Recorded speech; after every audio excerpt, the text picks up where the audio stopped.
Je brandt een groen lichtje weg.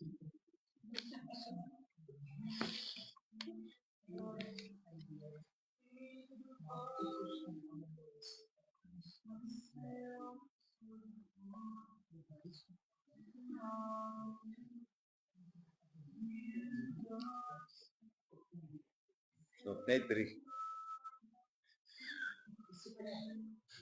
Ja.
Goeienaand broers en susters. Baie welkom vanaand by hierdie Pinksterbidtuur. Ek het nie te sleg geskat nie. Ek het 20 afdrukke gemaak en ons is daarom so 17, net nog 3 kort. Ons gaan elke aand begin met dieselfde lied. Vlamlied wat ons vanoggend ook na geluister het. Ons wil kom stil word vir die Here. En dit is wat ons in hierdie 5 dae wil kom doen. Stil word vir die Here en hoor wat wil hy in sy woord vir ons in hierdie Pinkster sê. So Pieter, kan ons met op begin asseblief?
Almagtige God en Hemelse Vader, baie dankie vir hierdie wonderlike geleentheid om hier rondom u woord by mekaar te kom as gelowiges.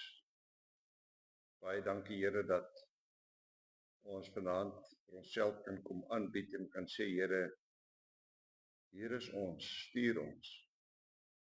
En daarom wil ons vra Here, maak ons harte en ons oë oop, wanneer ons in hierdie tyd ook rondom u woord besig gaan wees om te luister wat u vir ons wil sê. Ons vra dit in die naam van ons Verlosser, Jesus Christus. Amen. Skriflesing vanaand is Johannes 1 vers 1 tot 8. Ons gaan in hierdie 5 dae, nie Johannes nie, Handelinge 1 en 2 doen. Kom ons begin dan lees ons Handelinge 1 vanaf vers 1. My eerste boek, Theophilus, het ek geskrywe oor alles wat Jesus gedoen en geleer het, van die begin af tot op die dag van sy hemelvaart. Voordat hy in die hemel opgeneem is, het hy deur die Heilige Gees bevele gegee aan die manne wat hy as apostels uitgekies het. Na sy dood het hy aan hulle met baie onbetwisbare bewyse ook getoon dat hy lewe. In die loop van 40 dae het hy by verskeie geleenthede aan hulle verskyn en met hulle oor die dinge van die koninkryk van God gepraat. Terwyl hy 'n keer saam met hulle aan tafel was, het hy hulle beveel: Moenie van Jerusalem af weggaan nie, maar bly wag op die gawe wat die Vader beloof het, soos julle van my gehoor het. Johannes het wel met water gedoop, maar julle sal binne 'n paar dae met die Heilige Gees gedoop word. Toe hulle keer weer bymekaar was, het hulle vir Jesus gevra: Here, is dit nou die tyd dat U die koninkryk vir Israel weer gaan oprig? Hy het hulle geantwoord: Dis nie vir julle om die tyd en omstandighede te weet, die Vader in sy eie mag bepaal het nie. Maar julle sal krag ontvang wanneer die Heilige Gees oor julle kom.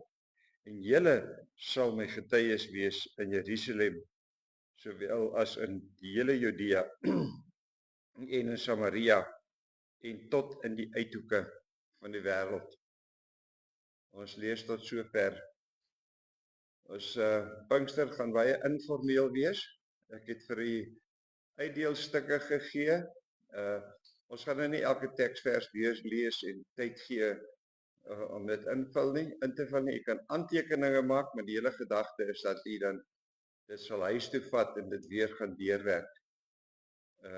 Dit wat daar staan. Nou, wie weet waar kom die Pinksterbidure vandaan?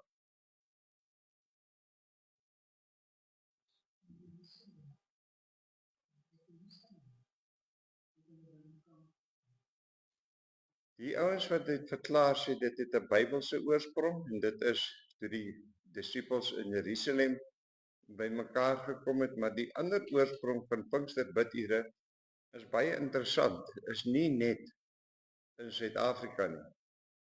Daar's ander lande ook wat bidure gehou het. En dit het gegaan oor die veral in Amerika die sogenaamde revival movements. Selfs ook in Europa het hulle bymekaar gekom om te bid en dit het alles gegaan oor herlewing.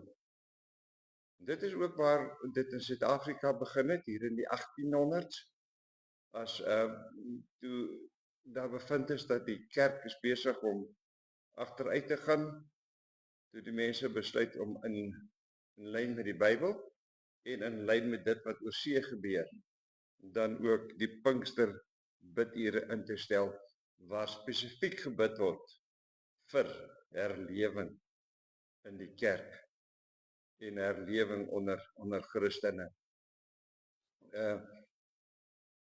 Eerste Pinkster bidure was 10 dae lank. Ek dink die meeste van u onthou nog in julle jong dae 10 dae van Hemelvaart aand tot by die volgende Sondag. Ons het dit nou gerieflikheidshalwe en gemaklikheidshalwe net 5 dae gemaak, die laaste 5 dae. Dit is so dat hierdie Pinksterbidure, die gebede vir herlewing, 'n redelike invloed gehad het op die kerk. Vraag wat ek myself deesdae afvra, ons hou nog elke jaar Pinksterbidure, nie net in ons gemeente nie, maar reg deur die kerk, maar is daar regtig iets wat gebeur na Pinkster?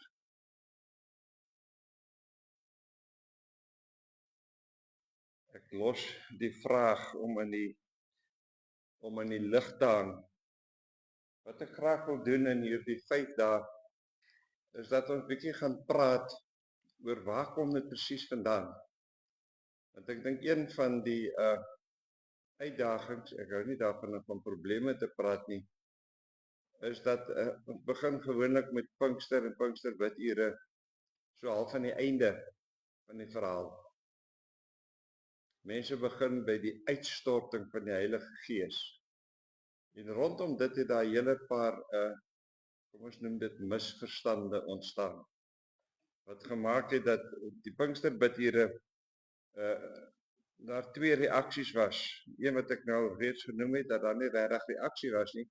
Die ander reaksie is dat mense heeltemal oorboord gegaan het. Mense het begin praat in tale en hulle het verwag en dit was die verwagting gewees dat met die uitstorting van die Gees sal daar geweldige gebeurtenisse plaasvind, wonders en want die juffrou het mos nou nie in die skool ook gepraat oor die Pinkster en die uitstorting van die Gees. Maar sy het dit nou 'n bietjie huislik gemaak en gesê die disippels het daar in die sitkamer gesit en toe kom hierdie geweldige rukwind en die vlamme wat op die mense neergedaal het. Net die juffrou so gekyk, sê juffrou, ek was seker nie daai dag in die klas nie. Dit is die ander verwagting, maar ek dink ons moet deur hierdie 2 hoofstukke werk en kyk waar ons baie van die misverstande so 'n bietjie dalk kan opklaar. Nou jy sal sien hierdie boek begin, Handelinge 1 begin met die heel waarskynlik Lukas wat die boek geskryf het. Dan sê hy my boek. Nou Theophilus, die persoon met wie hy praat, was heel waarskynlik een van die regerders van die tyd. Nou sê hy Lukas, hy het geskryf tot op hierdie punt oor alles wat Jesus gedoen het. En nou gaan hy verder oor wat moet gebeur na die hemelvaart.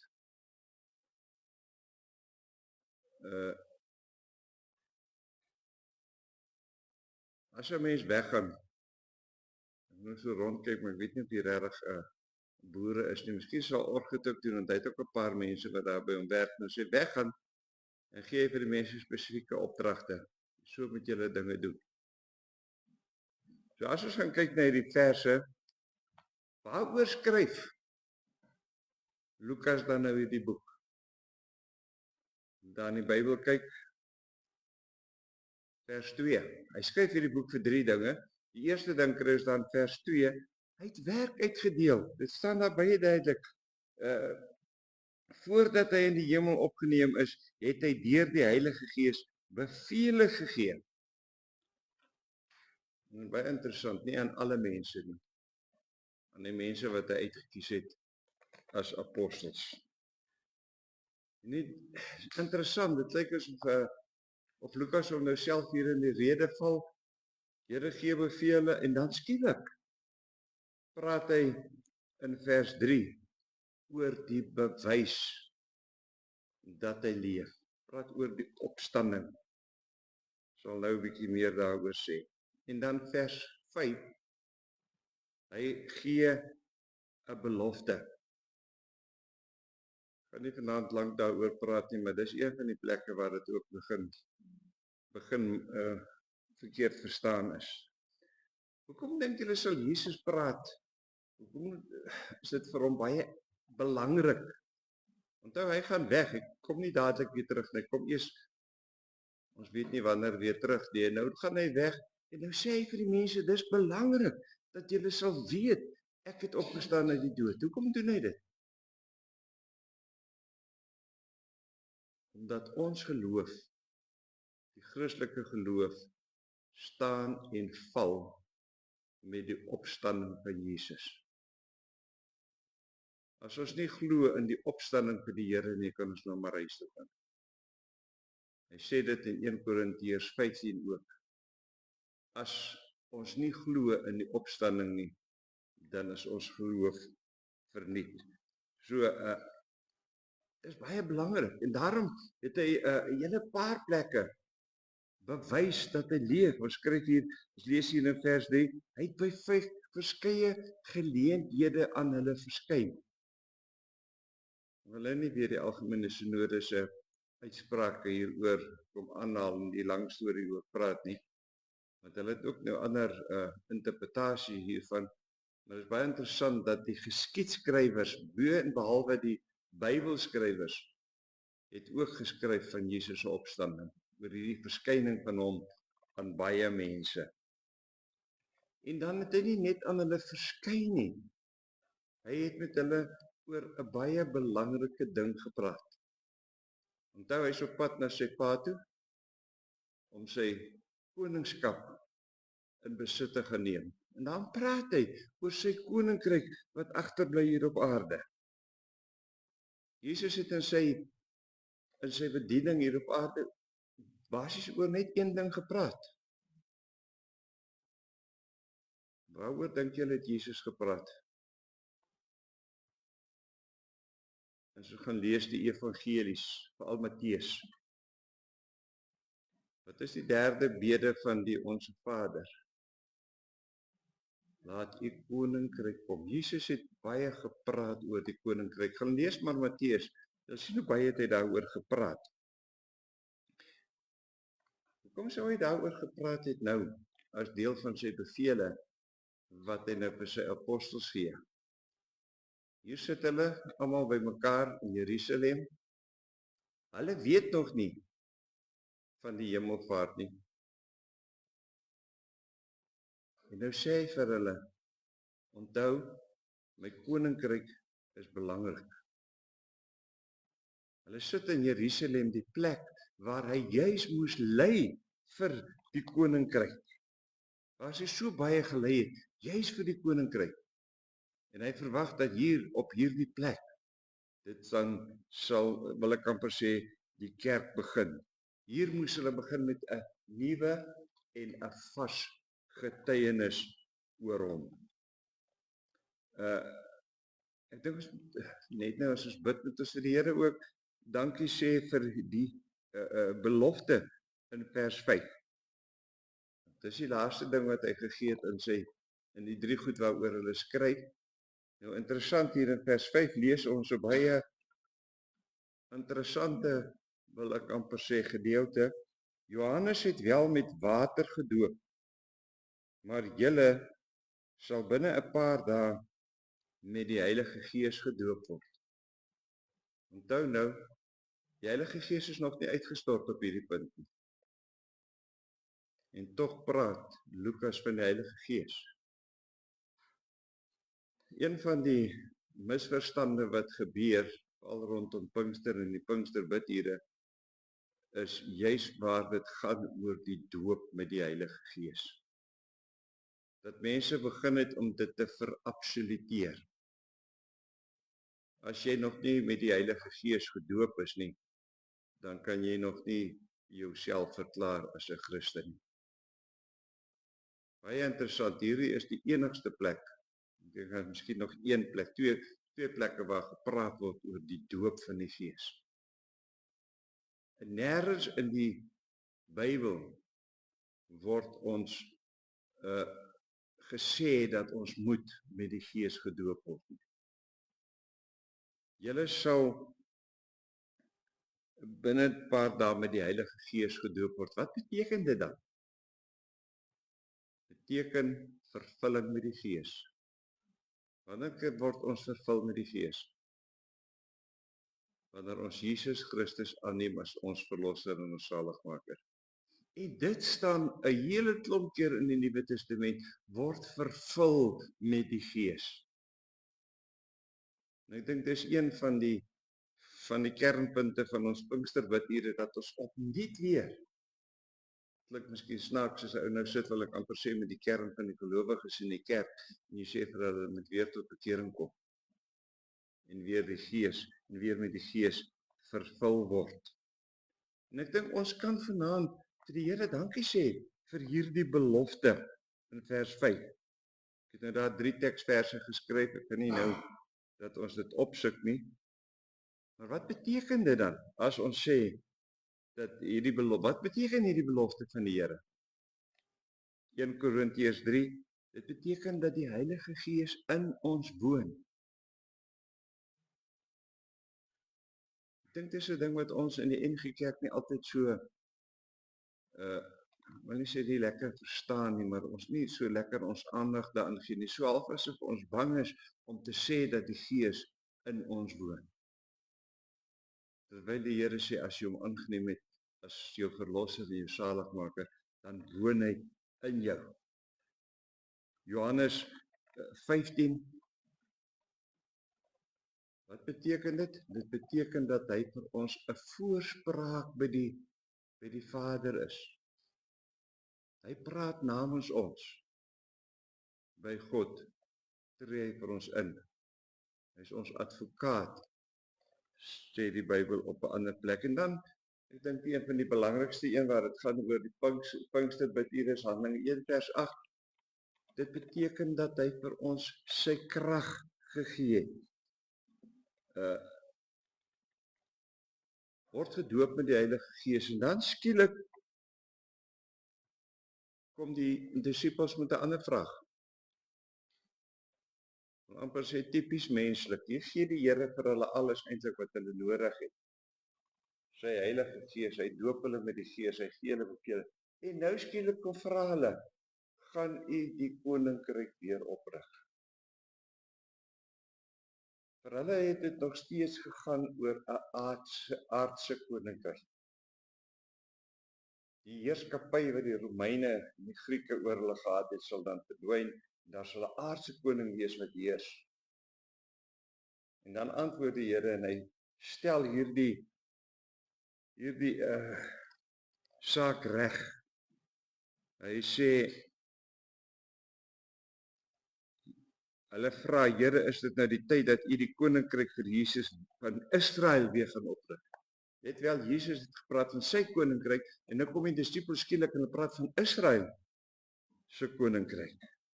Dan stel Jesus in 3 misverstande reg in sy antwoord in vers 7 en 8. Dis nie vir julle om te weet wanneer die omstandighede wat die Vader bepaal het nie. En nou kom mense aan mekaar. Dit nou verlede jaar, begin van die jaar, het 'n baie bekende ou gesê die wederkoms is môre. Hy was nou oortuig daarvan, terwyl die Here sê, dis nie vir ons om te weet nie. Wil amper sê, dis so amper 'n grens aan luiheid. As die Here môre kom, hoef ek vandag niks te doen nie. Die Here sê nee. Moenie worry oor wanneer ek gaan kom nie. Gaan doen net dit wat ek van julle vra. Julle sal my getuies wees. En dan die tweede ding, vers 8 sê, julle sal krag ontvang om my getuies te wees. En dit staan dan ook in die res van vers 8, julle sal my getuies wees. Die Here het gekom, het vir ons 'n opdrag gegee. Ons moet sy koninkryk gaan kondig. Hy gee vir ons die krag daarvoor. Vraag waarmee ek vanaand wil afsluit. Waar moet ons die evangelie gaan verkondig? Jy sien, dis een van die, wat ek amper sê, van die groot sake van Pinkster is, ons moet die koninkryk gaan verkondig in Japan en China. Eergisterand gekyk na voetspore, hierdie ouens wat deur die Argentyne, deur Argentinië, deur Brasilië gery het, dis waar die Amazone woud is. Hulle sê 63 stamme, wat nog nooit van die Here, wat nog nooit mense van buitekant af gesien het. So Here waarskynlik nog nooit die woord gehoor het nie. En nou is ons opgewonde daaroor. Die Here sê, waar is die eerste plek wat hy sê met ons die woord moet ons gaan getuies wees? Wat staan hier in Handelinge? Vers 8, julle sal my getuies wees in Jerusalem. Waar was Jerusalem? Daar waar hulle was. Dis waar jy die eerste plek die woord moet gaan verkondig, sê die Here. En dan die tweede plek, Samaria. Hoekom dink julle daar's mos nou 'n klomp lande en provinsies so goed rondom Jerusalem? Hoekom sal die Here nou hier sê spesifiek Samaria?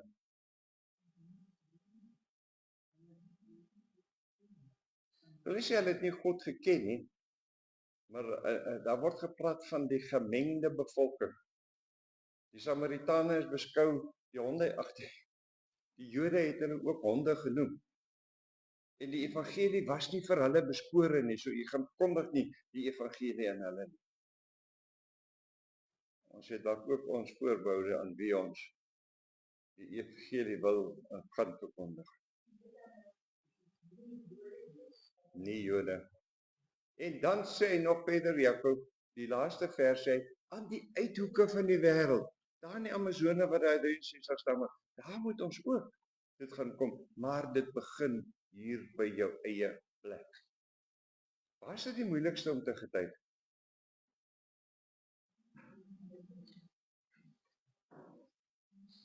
Hoe sê net hier, onder jou eie mense.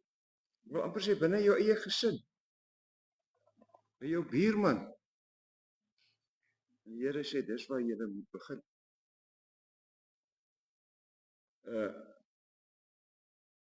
Vers 8 ontsluit eintlik vir ons twee geheime. Ons leer wat ons taak is en ons leer wat is die toerusting wat ons ontvang het vir die taak. Met die ander dag toe ek 'n sending preek moes nou doen by MC Kerk Harmonie, klomp sending dominees almal bymekaar. Dit gaan dit ook oor geld en oor al die goede wat mens nodig het vir sendingwerk. Toe gebruik ek Exodus 3. Moses by die brambos wat allerhande verskoning gehad het oor hoekom hy nie die Israeliete kon lei nie. En toe vra die Here vir hom, wat het jy in jou hand? Die Here kom vra nie vanaand eers vir ons wat het ons hand nie. Hy kom sê in die eerste plek vir ons, julle toerusting is die krag wat ek vir julle sal gee. Ons sal 'n bietjie, dink ek het donderdag aand by die Hemelvaartdiens gevra oor hierdie wonderlike krag wat die Here vir ons gee. Selfde krag waarmee Jesus Christus uit die dood opgewek is, gee hy vir ons sodat ons sy koninkryk kan verkondig. As ons dan nou vanaand bid, dink ek moet ons in die eerste plek te die Here dankie sê dat hy ons waardig ag dat hierdie boodskap na ons toe kom, dat hierdie bevele van hom ook op ons van toepassing is. En ek dink dan moet ons soos die disippels wat by mekaar was, ek wil môre aan daaroor praat, bid en vra dat die Here vir ons hierdie krag sal gee. Dis geleentheid vir gebed.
Amen.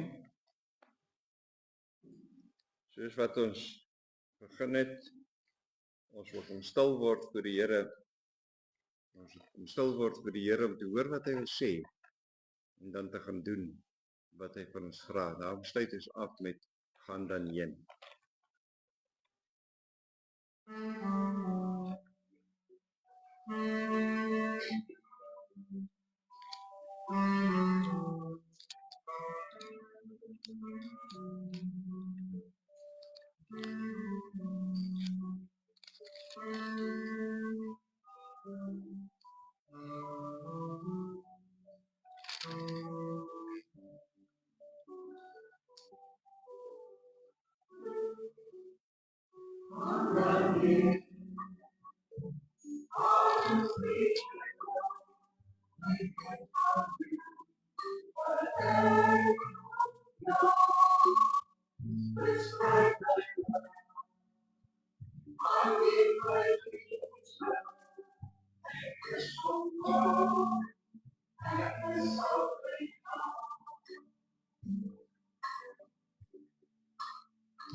Van die seën van die Here en gaan in vrede.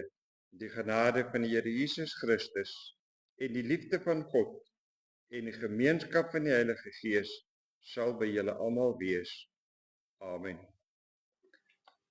Kan ek net gou hoor, is dit reg as ons dit môre aand weer so doen dat ek vir julle 'n blaadjie gee?